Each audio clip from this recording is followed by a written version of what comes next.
Cory Booker and Alex Padilla have a new bill out. They want to require CBP and ICE officers to have legible IDs, and they don't want CBP or ICE officers covering their faces. Well, they wouldn't be saying that if they didn't hate our country. Did you hear the president today? Do you want to talk about shit that ain't true? Shit that ain't true. I love this country. I love our democratic values. I love our Constitution. But we've seen demagogues and authoritarian leaders from McCarthy to Trump try to say, if you disagree with me, you're unpatriotic. If you disagree with me, you're un-American.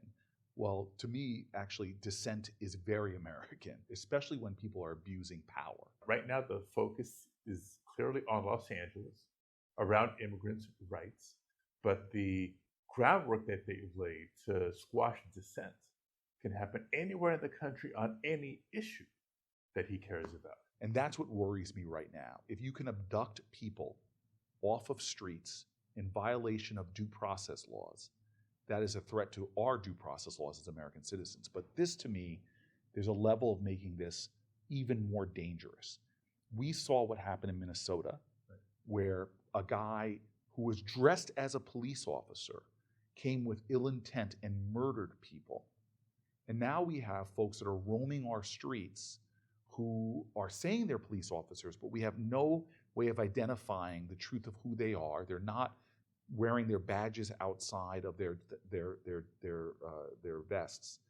And that is inherently dangerous. Exactly. You don't just take somebody's word for it. That's what accountability is all about. That's why I say, for both the safety of community and the safety of federal agents, this makes all the sense in the world. It's required of other federal law enforcement agencies, just not ICE. It's like a big loophole that we're trying to fix. And we know that these policies work. State law enforcement has been required to do this for a long, long time. Local law enforcement has had to do this for a long, long time. Why not ICE? But I think that a point is really important to make.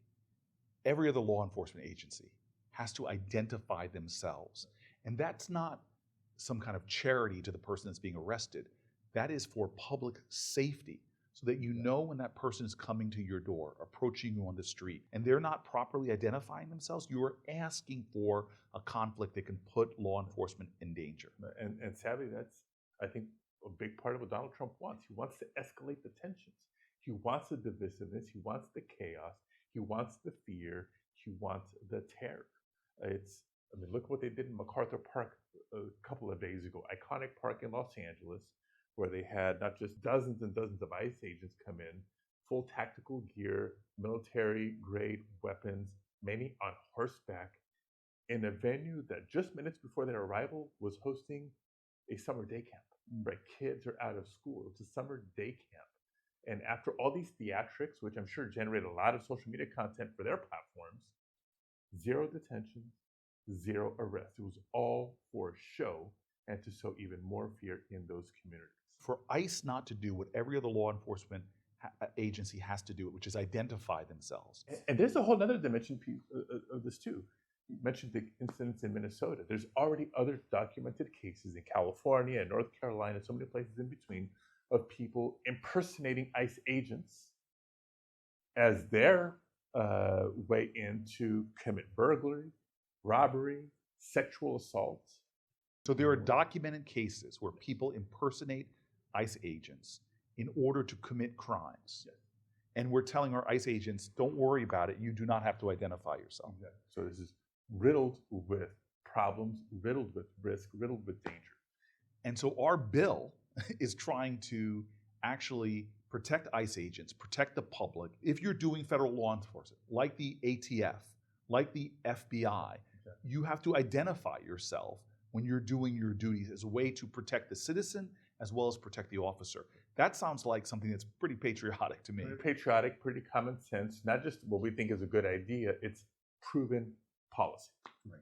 There have been so many people in American history, demagogues and wannabe despots, that tried to tell you, in order to keep you safe, we're going to take away some of the basic fundamental rights, that you're going to have to trade your rights for your safety.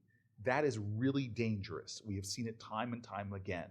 We can actually uphold the law, enforce the law by also upholding people's rights. Look, you and I both sit on the Judiciary Committee. We know that sometimes it's a delicate, even a difficult balance between civil liberties, our fundamental rights, and public safety. We don't have to choose. They're not mutually exclusive. We have to maintain both. So how do you feel when someone who is violating our democratic principles, violating our fundamental rights, calls you un-American? It's their guilt shining through. They're the ones that are un-American by trying to undermine our fundamental rights for their political agenda. In other words, the guy who is calling other Americans indiscriminately un-American, that in and of itself, given our history, is probably one of the most unpatriotic, un-American things that you can do. Right. As one of my heroes, James Baldwin, says, I love America more than any other country. That's why I reserve the right to criticize her perpetually. And I'll add this, especially when a leader is doing something wrong. Speaking truth to power is one of the best parts of our American tradition.